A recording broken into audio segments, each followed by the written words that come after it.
Finalmente, semana passada, nós finalizamos o capítulo 3 de João. Finalmente, é modo de dizer, foi um grande prazer ter sido instruído pelo Senhor em João capítulo 3. Muitos ensinamentos nós recebemos de Deus e hoje nós vamos estar iniciando o capítulo 4 do Evangelho de João.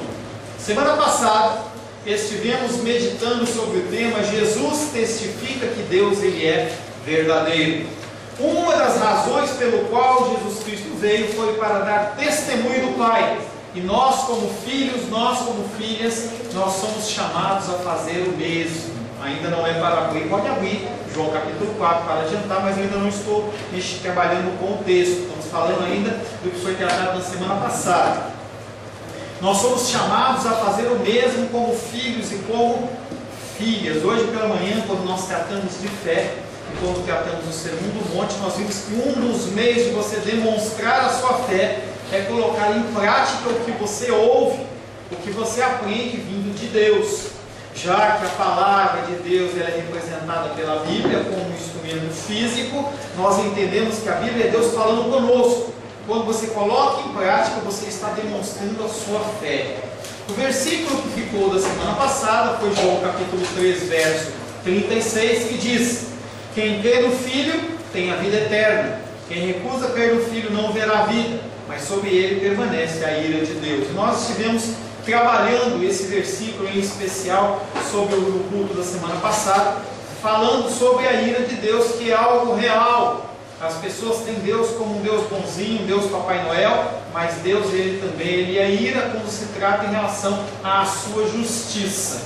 E aquele que não crê no Filho, não crê em Jesus Cristo, infelizmente já está condenado. E nós falamos também semana passada, se você está vivo, quer dizer que ainda há uma oportunidade de você se arrepender dos seus maus caminhos e você voltar ou entrar nos caminhos do Senhor. Nós não fomos salvos apenas para desfrutar bênçãos terrenas e espirituais, mas dar prosseguimento à obra de Cristo. As pessoas entendem que quando entram na igreja está tudo resolvido e é a única jeito de você resolver os seus problemas. Então você está com problema de dor de barriga, você vai para a igreja, você está com problema de falta de dinheiro, você vai para a igreja, você está com problema disso, daquilo, você vai para a igreja, e realmente aqui é o hospital. Mas o propósito principal nosso não é isso.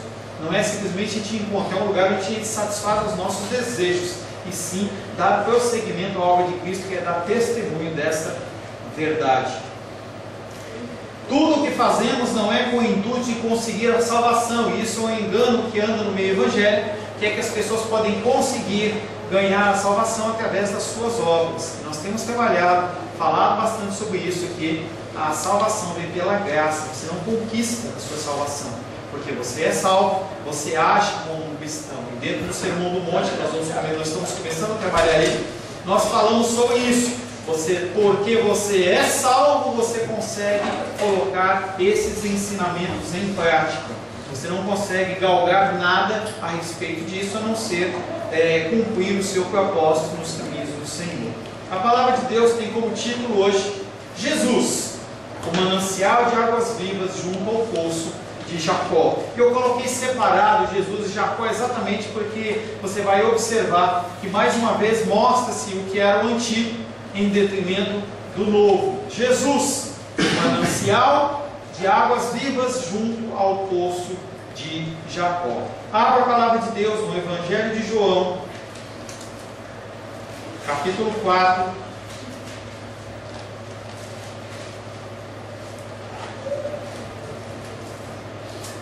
Nós vamos ler do verso 1 até o 18.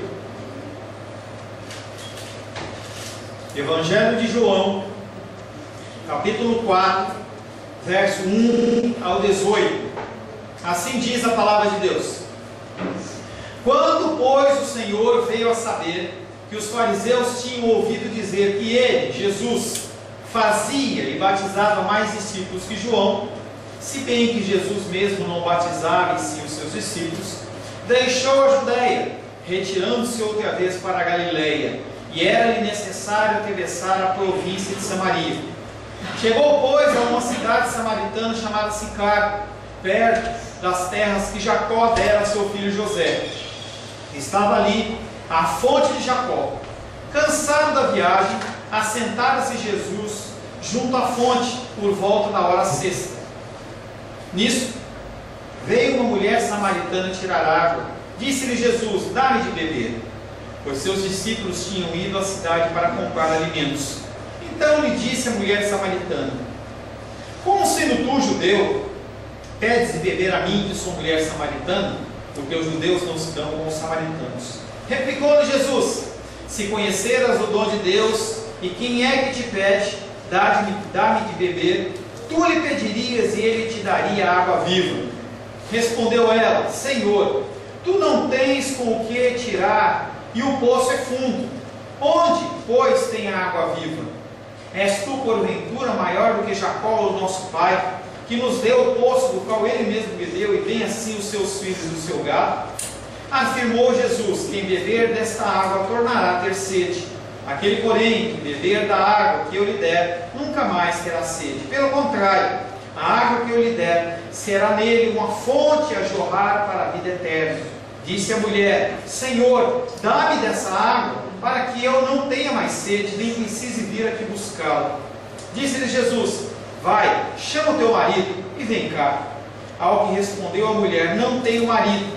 Replicou-lhe Jesus: bem disseste, não tenho marido, porque 5 maridos tu já tiveste, e esse que agora tens não é teu marido, e isso disseste com verdade. Palavra do Senhor, amém?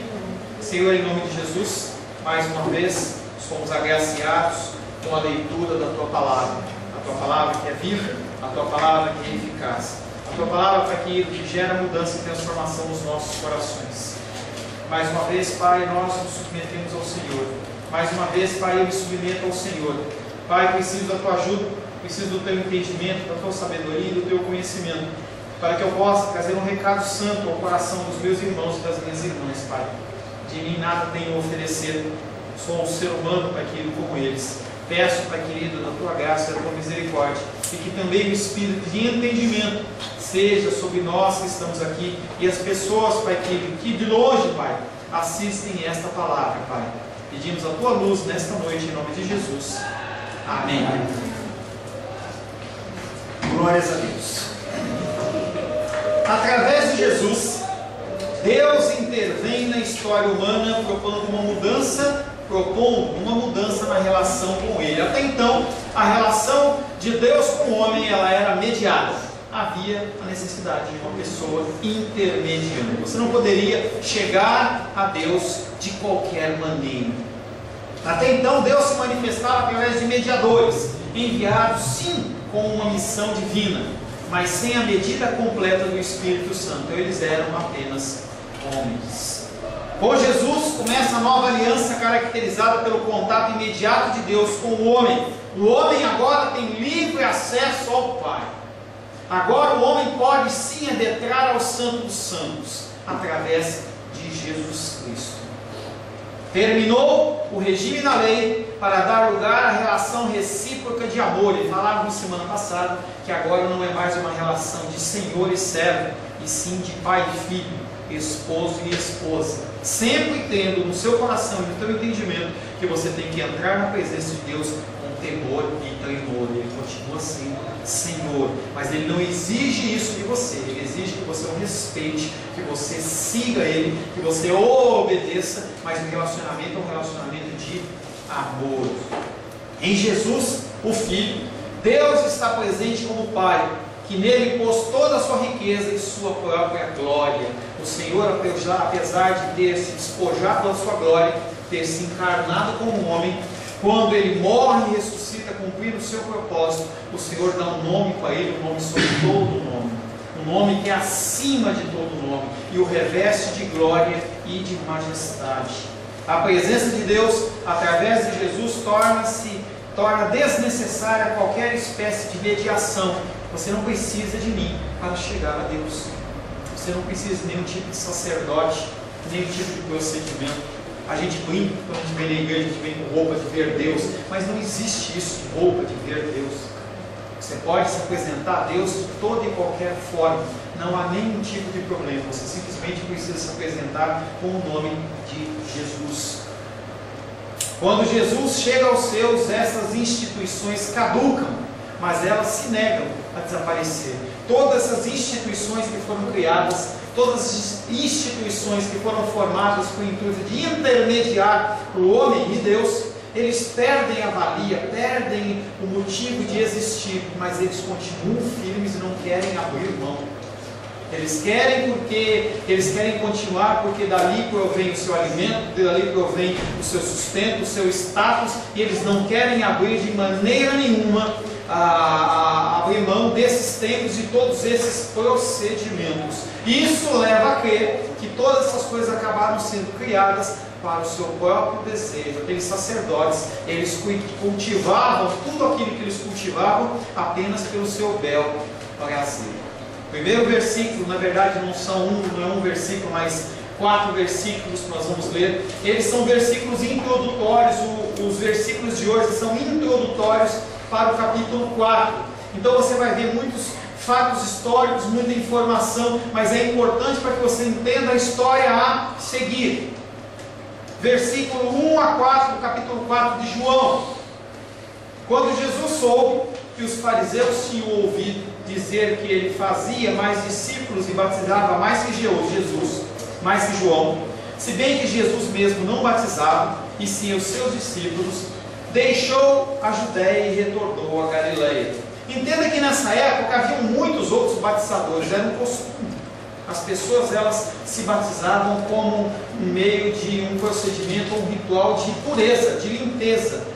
Havia um certo tipo de batismo quando você chegava na casa das pessoas, em que elas lavavam os seus pés, alguns lavavam as mãos. Havia uma série de batizadores naquela época, mas os mais importantes eram Jesus e João Batista, em especial pelo grau de autoridade e pela mensagem que eles traziam. Eles não traziam uma mensagem de comodismo, eles não traziam uma mensagem de está tudo certo, está tudo bem, vocês são o povo escolhido de Deus, não precisam fazer nada. Mas tanto João Batista precedendo Jesus e depois Jesus, a história é: arrependam-se, porque chegaram o reino de Deus. Eles vinham com uma mensagem, com uma autoridade diferente. Havia uma influência diferente a partir destes homens. Provavelmente Jesus, já consciente da certa reserva da parte dos discípulos de João Batista, você vai lembrar de alguns domingos atrás, em que os discípulos de João Batista começaram a ficar invocados, porque Jesus Cristo começou a crescer e João Batista começou a diminuir. E eles chegaram a João Batista e falaram: João Batista, você está vendo o que esse homem está fazendo? Você falou dele, você o batizou e agora ele está roubando os seus discípulos. Jesus Cristo sabia disso. E sabia também que os olhos dos fariseus começaram agora a desviar os seus olhos do ministério de João Batista, que estava diminuindo, e começando a olhar para o ministério de Jesus. E aí ele decide deixar aquele lugar onde ele estava e se dirige para um outro lugar para batizar. Medo de Jesus? Será que Jesus estava com medo dos fariseus? Será que Jesus estava com medo daquelas pessoas? Não havia medo. É muito mais uma estratégia divina. As pessoas, elas acham que porque tem Cristo, elas têm que ficar enfrentando as coisas, dando a cara a bater, sem ao menos pedir ou perguntar para o Senhor das suas vidas como eles têm que proceder. Jesus Cristo, que era uma pessoa, era um ser que ele só fazia o que via o Pai fazer, ele para e pergunta o que ele deveria fazer, e o Senhor fala para ele. Está embutido nisso que eu estou falando, não é um texto explícito, mas o Senhor fala assim: sai daqui e vai para um outro lugar.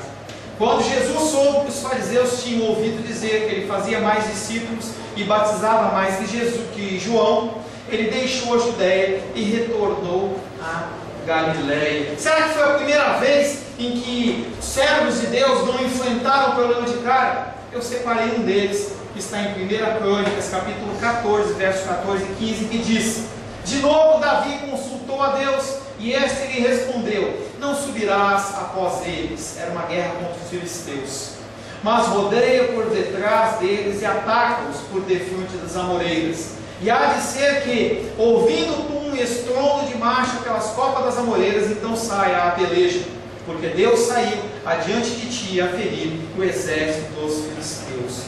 Nós somos dirigidos pelo Espírito Santo. Entenda que as situações Conforme você vai tendo que tomar as decisões, você tem que pedir orientação do Senhor. Sejam coisas pequenas, sejam coisas grandes, sejam coisas simples, sejam coisas complicadas. E o Senhor, Ele te dá a melhor estratégia para você agir. Seja concurso público, seja trabalho, seja casamento, seja o que quer que for. O Senhor, Ele te dá uma estratégia fresquinha. Não há algo que é pré-determinado, não é algo que está pré-escrito. Não, você tem que ler a palavra e interpretá-la segundo o Espírito Santo a cada situação. Ouse colocar nos pés do Senhor as decisões que você precisa tomar. É necessário. Davi entendeu isso. No momento inicial, o Senhor falou, vai em frente, e ele foi. No segundo momento, o Senhor falou assim, não vai por um outro caminho.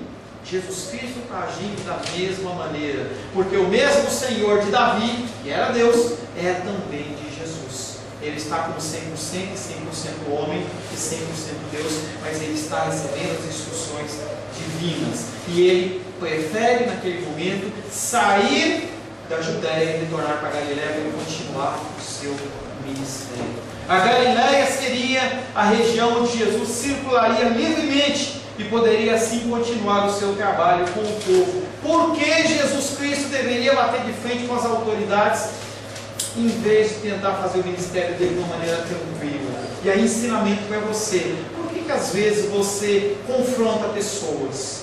Por que às vezes você se coloca em campo, em lutas e batalhas que você não foi chamado para lutar? Entenda que você pode sim, se for da direção de Deus, confrontar alguém, e a pessoa, quando receber isso do Espírito, ela vai receber com muita tranquilidade. Mas não é sempre que você tem que vir batendo de frente com as pessoas. Às vezes você tem que tratar de uma forma mais tranquila, mais calma. E você não tem que ficar maltratando e apelando todas as vezes. João Batista, ele tinha um ministério em que ele chamava as pessoas em certos momentos de raça de víboras, mas era o ministério dele. Você não tem que toda hora se colocar como santo, apesar de você ser santo em Cristo. E as pessoas se sentirem constrangidas em relação a isso. Dá espaço para as pessoas respirarem. Dá espaço para as pessoas crescerem. Dá espaço para as pessoas aprenderem de Deus como você aprendeu. Todos têm o seu tempo. A Galiléia seria a região onde Jesus circularia livremente e poderia assim continuar o seu trabalho com o povo. Interessante a observação que o próprio Jesus não batizava, mas sim os seus discípulos. Ou seja, Jesus Cristo tinha os discípulos como instrumentos dele. Então ele se preocupava muito mais em pregar do que batizar. Tanto a pregação como o batismo são importantes e são bíblicos. Nos é exortado que nós temos que crer no Senhor e sermos batizados. Mas a prioridade é crer. E a crença vem através da pregação da palavra. Jesus Cristo sabia disso e instruiu os seus discípulos. Então, não é um trabalho de menor grau, mas é um trabalho que ele não precisaria mais desenvolver. Hoje, quando eu chego para o Sebastião e falo, Sebastião, você faz a introdução do culto, eu já não me preocupo mais com isso. Não é que o trabalho que ele faz é um trabalho de menor vulto que o meu, mas é um trabalho que foi destinado a ele. Jesus Cristo chega para esses homens e fala assim: vocês batizam em meu nome, a fórmula é essa, o caminho é esse, o jeito é esse, e eu vou pregar a palavra. João capítulo 3, verso 22 diz: depois disso foi Jesus com seus discípulos para a terra da Judéia, ali permaneceu com eles e batizava. Foi o versículo que nós já vimos. Então, desde o capítulo 3, verso 22, Jesus já não batizava. Ele ensinou as pessoas e eles batizavam por Jesus. Senão você vai falar, tem eu na Bíblia. No 3:22 diz que batizava, agora fala que ele batizava. Não, a interpretação tem que ser dada corretamente. Mais tarde, essa distinção de pregar e batizar também era seguida pelo apóstolo Paulo. Ele deu a prioridade não no batizar, e sim no pregar. 1 Coríntios capítulo 1, verso 17: porque não me enviou Cristo para batizar, mas para pregar o Evangelho, não com sabedoria de palavra, para que não se anule a cruz de Cristo. Quando você falar de Cristo, você tem que falar de Cristo, não fale segundo a sua sabedoria. Não discuta, não entre em discussões no sentido de você ganhar discussões e as pessoas olharem para você e falarem assim, como você é sábio. E sim, fale sem prepotência da sua parte. fale se entregando ao Senhor, esperando que Ele te use como instrumento. Quando você faz isso, você fala na medida correta. E a nossa palavra tem que ser uma palavra temperada. Tem que ser uma palavra temperada com a quantidade certa de sal e tempero, para que as pessoas elas não fiquem engasgadas e se sintam mal. João capítulo 4, verso 4. E era necessário atravessar a Samaria. Samaria é um texto que se fala em grande parte da Bíblia. Nós vamos falar um pouco do que é a Samaria ou o que são os samaritanos. A rota, normalmente seguida pelos viajantes, em direção ao norte da Judéia, passava por Samaria. Era o caminho mais curto. Por que você vai fazer um caminho mais longo se você pode fazer um caminho mais curto? Só que os judeus, quando eles tinham que fazer esse caminho, muitas vezes eles optavam pelo caminho mais longo, que era fazer um caminho semelhante ao de Josué, passar lá pelo Rio Jordão, perto de Jericó, para evitar passar nessa terra de Samaria, porque os judeus não se dão com os samaritanos. Qual que é a história desses samaritanos? E aí, para isso, eu preciso falar um pouco de história de Israel para você. Se você se lembrar no início, com Davi e Salomão, o reino, ele era dividido em 12 tribos, mas era um povo só. Quando Roboão assume, há uma racha, há um quebra, e 10 tribos seguem um líder chamado Jeroboão, e as outras 2 tribos seguem Roboão. Ali ficou dividido entre tribos do sul e tribos do norte. Com o caminhar do tempo, as tribos do norte vão fazendo muito coisas ruins, adorando outros deuses, e o Senhor comanda que Samaria fosse invadida pela Assíria, e a Assíria vai lá e domina aquele povo, arranca todo mundo de lá e leva embora, e lá coloca um monte de gente que não conhece o Senhor, o povo pagão. Alguns judeus ainda permaneceram lá, eles têm um casamento interracial, alguns voltam depois do cativeiro, e aquela terra ela é contaminada, digamos assim, por procedimentos em adoração a outros deuses, porque ali é uma mistura muito grande. Então o povo de Samaria, o povo relativo às tribos do norte, não é um povo considerado como judeu. Então as pessoas, quando olhavam para eles falavam assim: não, esse povo não é judeu. Inclusive eles levantaram um templo de adoração como de Jerusalém, num monte chamado Gerizim, e lá eles adoravam a Deus, e isso era proibido na época. E essa é a história de Samaria. João capítulo 5, João capítulo 4, verso 5. Chegou então a uma cidade da Samaria chamada Sicar, perto das terras que Jacó tinha dado ao seu filho José. A cidade de Sicar é citada devido à sua importância dentro do contexto histórico, e apenas isso. Simplesmente esse versículo ele é inserido com um objetivo: sinalizar aonde está acontecendo toda esta cena. Qual a importância dessa cidade ou dessa região? Em Gênesis 48, 22 fala: depois disso disse Israel a José: eis que eu morro, mas Deus será convosco e vos fará voltar à terra dos vossos pais. Dou-te demais aos teus irmãos um declive montanhoso, o qual tomei das mãos dos amorreus, com a minha espada e com o meu arco. Essa terra que Jesus está, onde há o poço de Jacó, é uma terra que foi dada por Israel a José. E numa sequência, lá em Josué capítulo 24, verso 32, os ossos de José, que os filhos de Israel trouxeram do Egito, enterraram em Siquém, naquela parte do campo que Jacó comprara aos filhos de Amor, pai de Siquém, por 100 peças de prata, e que veio a ser a herança dos filhos de José. Siquém ou Sicar, entenda que o nome Siquém ele era um nome antigo da época do Antigo Testamento. Depois dessa cidade construiu-se uma cidade mais moderna, mais evoluída, bem pertinho, que ela foi chamada de Sicar. Mas a região, o espaço é o mesmo, não muda absolutamente nada. João capítulo 4, verso 6, e agora nós vamos começar a entrar realmente no texto de João capítulo 4. Até então foi introdução, e nós vamos dar só uma pincelada nesse capítulo, nesse verso 6, para que você possa, na semana que vem, estar entrando realmente dentro do capítulo 4. João capítulo 4, verso 6, ali se achava a fonte de Jacó. Ali aonde? nessa região de Sicar, de Siquém. Cansado da viagem, Jesus sentou-se junto à fonte.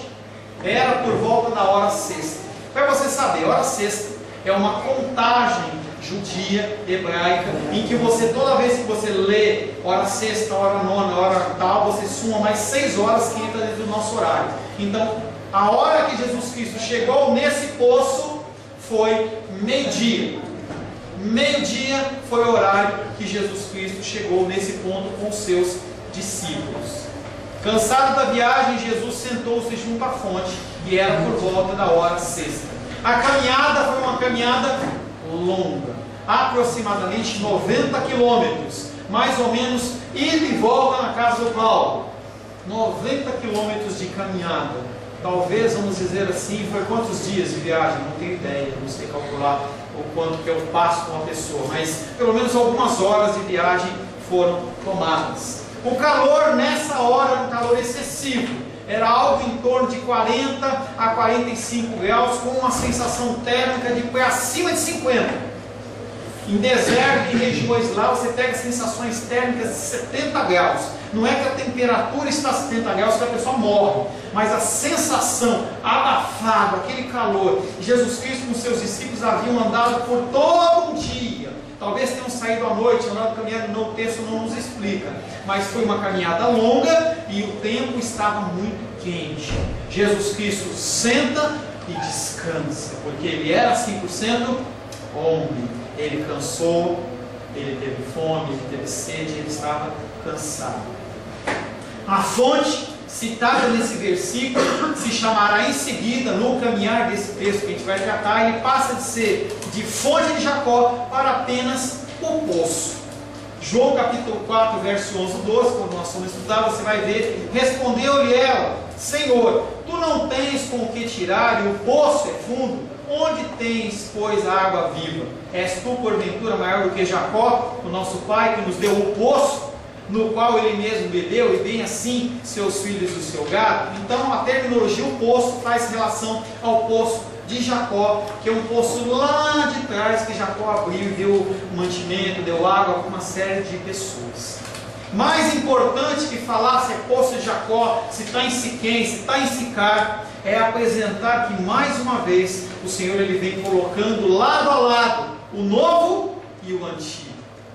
O Senhor ele vem desde João capítulo 1, ele vem apresentando o antigo e o novo.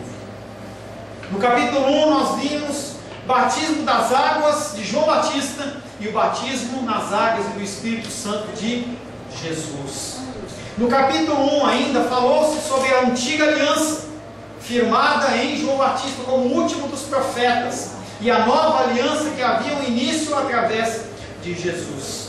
No capítulo 2 nós vimos a boda de Caná da Galileia, em que se falava do casamento do noivo e da noiva, e fazia-se alusão e referência ao casamento da nova aliança com Cristo, que ele seria o nosso esposo e nós seríamos a sua noiva.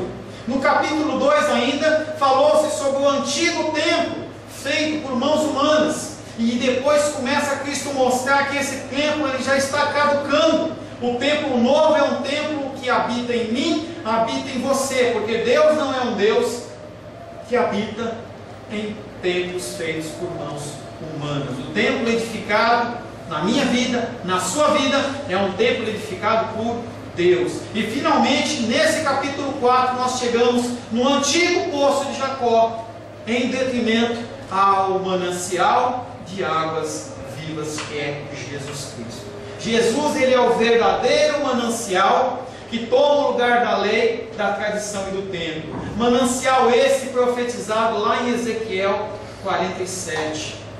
Depois disso, o homem me fez voltar à entrada do templo, eis que saíam águas de debaixo do limiar do templo para o oriente, porque a face da casa dava para o oriente, e as águas vinham de debaixo, do lado direito da casa, do lado sul do altar. O Senhor Jesus, ele é o manancial de águas vivas.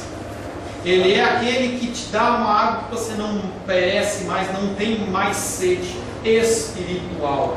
E esse rio, esse manancial de águas vivas, você vai se aprofundando nele conforme você quer, conforme você deseja. Esse rio está à disposição.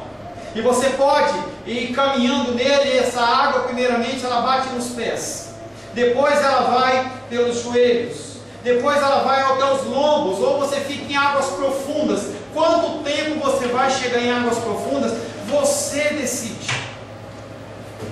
Você vai buscar o Senhor. Você é uma pessoa que põe em prática. Porque Ele só pode te alimentar com um alimento mais consistente, com um alimento mais precioso, se você conseguir entender os princípios básicos. Ele não vai trazer para você coisas que você não consegue entender. Por isso que você precisa crescer. O apóstolo Paulo fala: eu não posso ensinar vocês, eu não posso tratar vocês como adultos, porque vocês são crianças. Os ensinamentos são dados e vocês não colocam em prática. Os ensinamentos são falados e você não faz nada com ele. Você continua vendo na igreja, mês após mês, ano após ano, década após década, e você não coloca em prática. Então você continua sendo um bebezinho espiritual. E o Senhor respeita isso e continua te alimentando com papinha, com mingauzinho espiritual. Há muita coisa que o Senhor quer te oferecer. Há muita coisa que o Senhor quer derramar na sua vida. Mas se você não crescer, você não vai conseguir absorver isso. Depois disso, o homem me fez voltar à entrada do templo, e eis que saíam águas de debaixo do limiar do templo para o oriente, porque a face da casa dava para o oriente, e as águas vinham de baixo, do lado direito da casa, do lado sul voltado. O manancial de águas vivas, ele está disponível para você. Esse poço de Jacó, ele ainda existe. Ele é alimentado por uma fonte subterrânea, mas ele continua dando uma água que as pessoas tomam e logo depois ficam com sede. O Arthurzinho não está aqui, a Sofia também não está, com saudade deles. Eles gostam de beber água o tempo inteiro. É típico da idade, pequenininho, se movimentar.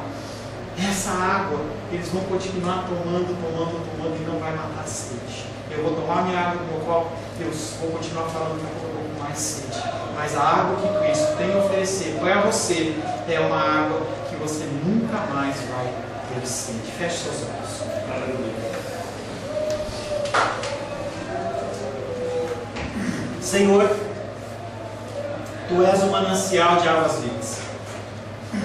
Tu és o grande e poderoso Deus. Tu és aquele que mata a nossa sede. Tu és aquele que nos guarda e nos protege. Queremos, Pai querido, te agradecer por essa breve introdução do capítulo 4 de João, entendendo que o Senhor tem muitos ensinamentos para nós, Pai. Pedimos ao Senhor, Pai querido, que o Senhor possa nos instruir mais e mais, que o Senhor possa nos dar a reverência em relação à Sua palavra, Pai. A Sua palavra, Pai querido, que é uma palavra de sangue, uma palavra, Pai querido, que foi escrita através do sacrifício de pessoas. Pessoas morreram para que a Tua palavra chegasse a nós. Que nós possamos, Pai querido, ter a reverência necessária em relação à Tua palavra. Abençoa-nos, nos constrange, em nome de Jesus. Amém. Amém. Quero nesse...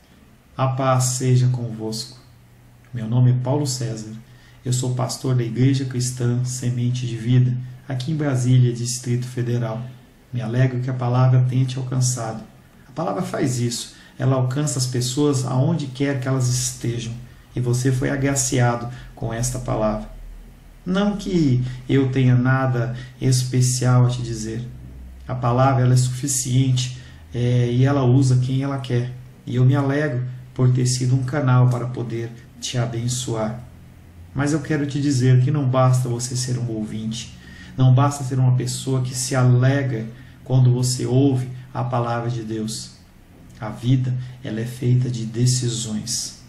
Se você está ouvindo essa palavra hoje, eu creio que o Espírito Santo tem um propósito especial com você. Muito mais do que prosperidade, muito mais do que uma cura física, uma cura emocional ou espiritual, Ele quer te alcançar para a vida eterna. Nós investimos nosso tempo, nós investimos as nossas forças em coisas terrenas, mas o Senhor ele tem muito mais a oferecer. Ele tem sim para você a cura, Ele tem sim para você a prosperidade, mas Ele tem muito mais que isso. Submeta-se a um Deus que Ele é capaz de mudar e transformar a sua vida por completo. Creio que o Espírito Santo ele é capaz de tocar o teu coração. Quero pedir que você curve a sua cabeça. Senhor, em nome de Jesus, coloco na Tua presença essa vida que ouve esta ministração, que ouve esta palavra. Pai, eu não tenho capacitação nenhuma, mas o Teu Espírito ele é capaz sim de tocar nesta vida, gerar nela mudança, transformação, arrependimento, e que ela possa simplesmente bater no peito, convencendo-se que é pecadora e que precisa de um Deus salvador. Não há um caminho a Ti, meu Deus, que não seja através de Cristo. E eu lhe peço, Pai querido, que você alcance essa vida e ele possa sim tomar uma decisão pessoal pelo Senhor, em nome de Jesus. Amém. Amém, meu querido. Amém, minha querida. Fico contente que você esteja ouvindo essa ministração até o fim. E peço que você não se limite a ouvir os cultos pela internet. Você procure perto da sua casa uma igreja, um lugar que proclame a palavra do Senhor. Eu oro para que o Espírito Santo te direcione nessa busca, porque muita coisa tem sido oferecida que não é o Evangelho. Eu abençoo a sua vida em nome de Jesus. Amém.